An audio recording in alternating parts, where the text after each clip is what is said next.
All right, so we're gonna get this video started. So in the first video, I was talking about how President Trump is already getting his agenda going. He hasn't even gotten into power. He's already implementing his cabinet picks and already putting them into work. Already setting up interviews, going to multiple outlets, and pretty much speaking about their agenda. And a lot of the things that I kind of like about it is that most of the questions these people are asking them, they giving them straight answers. Now the answers might not be the answers that everybody wants. I know that some of them might make people feel a little bit fearful, but it gives you pretty good clarity of what they're going to do if you voted for him, because a lot of the things that he's doing are specifically the things that we actually voted him to do. So I support everything he's doing when it comes to the plan that he's implementing. And this is going to be a video illustrating one of his picks. It's going to be the pick that is going to be administrating the immigration plan, the border plan, and how we're going to try to deport a lot of the people that came in the last 4 years. And they're going to talk and give an idea on ways they're going to ways they're going to do it. But it is pretty clear that he's already has a plan, and he's going to literally fall running. Like this dude is not going to even take no break. He's going to get into the White House and get things running right away. So we're going to see a little bit about this video. We'll give our last viewpoint at the end, but let's go ahead. Donald Trump will nominate New York Member of Congress Elise Stefanik to be the U.S. ambassador to the United Nations. She has been one of his closest allies in Congress for years now. In a statement to CNN, Trump said, quote, "I am honored to nominate Chairwoman Elise Stefanik to serve in my cabinet as U.S. ambassador to the United Nations. Elise is an incredibly strong, tough, and smart America First fighter." So this is just one announcement, a sense of where he might be going in terms of foreign policy. Let's get right to CNN's Steve Conterno for where this fits and what else might be coming. Steve. Yeah, John, Stefanik is someone who has been increasingly close with Trump over the years. She was actually one of his, not on the short list to be a potential running mate for Donald Trump. She campaigned pretty as a vice president. aggressively for that. Did not make his final three and obviously was not the choice. But she was always in line for a potential job in the Trump administration, and now she takes the job of UN ambassador, assuming that she is confirmed. It's also a job that Nikki Haley once had, interestingly enough, someone who ultimately grew to become one of Donald Trump's biggest rivals in the Republican. So those are the first three picks that the administration has made so far. She joins Tom Homan as the two people who have already been named to positions in a new Trump administration. Homan will be a border czar. He was, of course, Trump's ICE director in his first term as president. He is someone who has been intimately involved in shaping Trump's immigration policies. He actually wrote an entire chapter for the Project 2025 book on immigration and was a contributor to that. In the last couple of weeks, we have been trying to get a sense of how Homan views the effort of trying to. You see that I kind of don't even like how they squeeze that in. Like that is irrelevant. He wrote a chapter because he would have write it in whatever chapter, because that's what he believes when it comes to immigration. And we have to give him the benefit of the doubt because he already did the job and he already showed us what is actually what can he actually produce. We was under him when President Trump was under the presidency, and as you already know, we had the lowest illegal crossings in his administration. And we was able to implement a lot of things like stop, catch, and release, and leaving them in the Mexico side while they wait for their asylum papers. So he is the one responsible for all of those policies and all of those steps that we did to actually have immigration the way we did when Trump was under his administration. But to actually just try to kind of dismiss it with oh yeah, he was the writer of the Project 2025 is some bullshit. Send this giant migrant movement out of the country, and here is what he said on Fox just moments ago about how he sees that taking place. I've been clear, President Trump's been clear.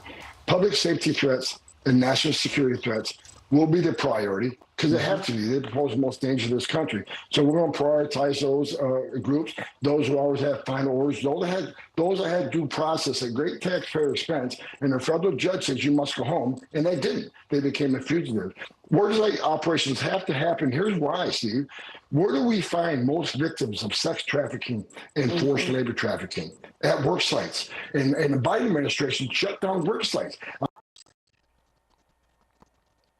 Now, all these decisions are coming from Trump as he stays camped out at Mar-a-Lago in the weeks since his re-election, where he is getting a lot of influence from many of the people who were key to his victory, including RFK Jr., Susie Wiles, who has gone from campaign manager to chief of staff, and also Elon Musk, who obviously was intensely involved in the effort to get Donald Trump elected. He has had an outsized role in shaping the influence around Donald Trump's new administration. We always knew he was in line for some sort of role, potentially overseeing spending, but it has been far more expansive than that. And he has grown apparently close with the Trump family. Take some look at some of the pictures posted to social media by Trump's granddaughter with Elon Musk with the Trump family, and clearly is finding himself with an influential part of Trump's early sort of cabal of people who are helping set up his new government. It's an interesting development given how much wealth he has, how much conflicts he has throughout the world,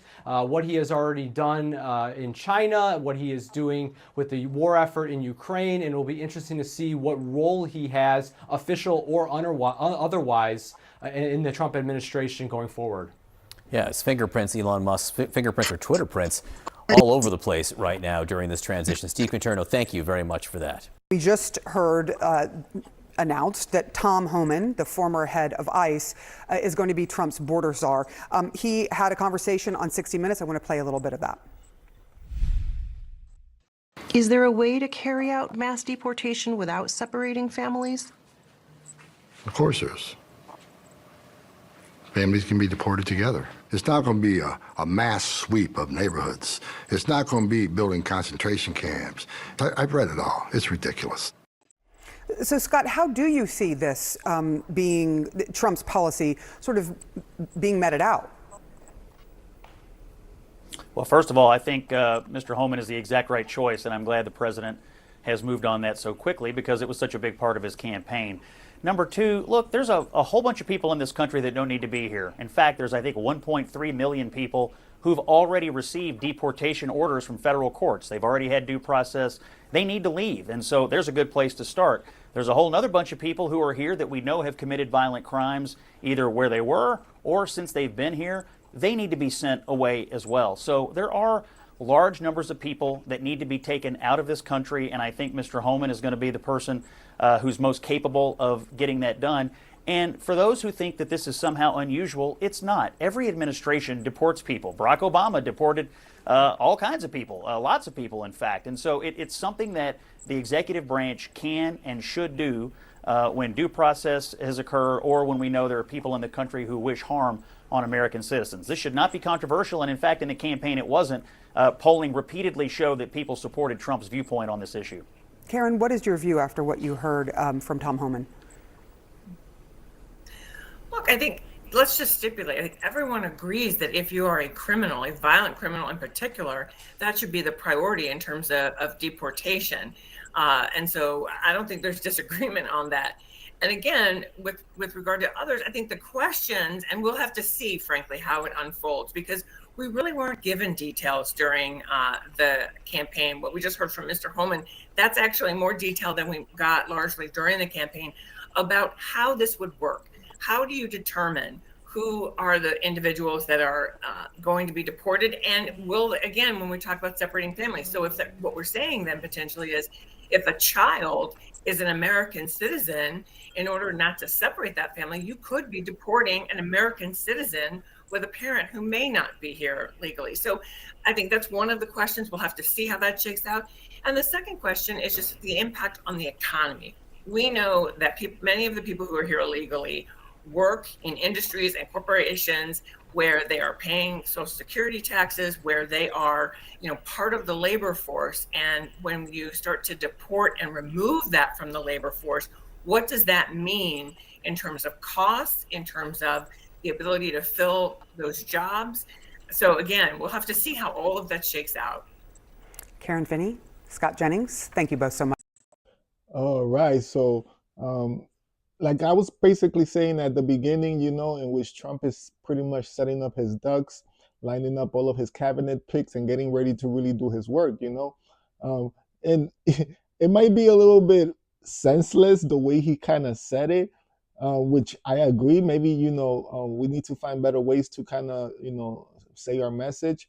But we cannot be mad at the truth, and we cannot be mad at somebody being honest, when that's exactly what he's going to be doing, and that's exactly what we ended up electing him to do. So it's fair to say that if y'all gonna come here illegally, and then you are debating between, oh, I don't want to be separated from my kid, then I think the next solution would be, how about we keep them all together and just send them all back?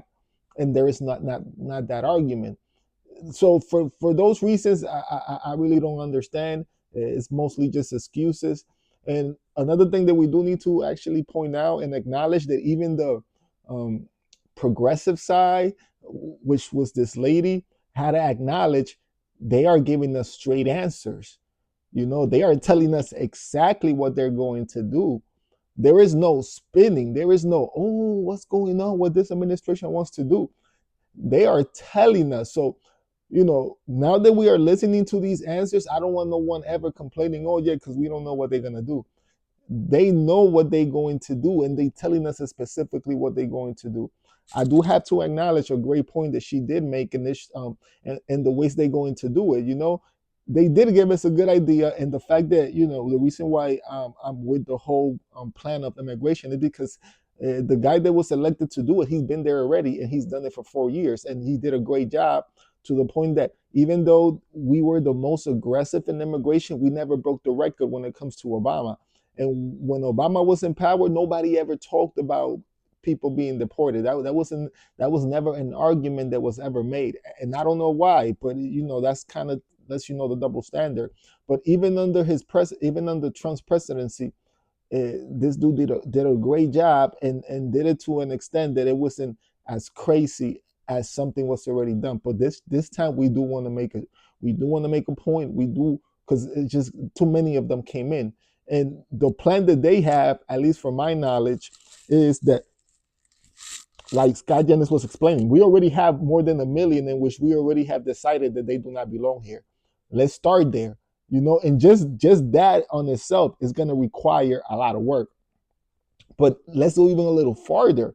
Anybody that broke the law now needs to get out too, Now, the third layer, and it's the layer that no one is talking about, but it's already being implemented in a few states, is that not rewarding that type of behavior by cutting down all of these incentives, all the benefits, everything related to us giving them money whenever they come over here. And I think those 3 things would be enough to literally do the job, to the point that you're not even gonna you're not gonna even have to implement so many much. You're not gonna have to implement so much resource, because there's not gonna be no incentive in coming over here. And the people that are already here and not getting by, not adjusting, not getting along with the culture, they're gonna have to deport their own self to other countries, because they're gonna know, yo, this is not gonna work. So yes, I do agree with everything they're doing. I understand that maybe the answer that they're giving is not the answer that some other people might want, but I believe that it's gonna literally fix the problems, fix the things that we was able to point out, or the things that the Republican Party was able to point out of the issues that we were having. Anyways, that was good talk. I'm gonna end it here. See you on the next episode.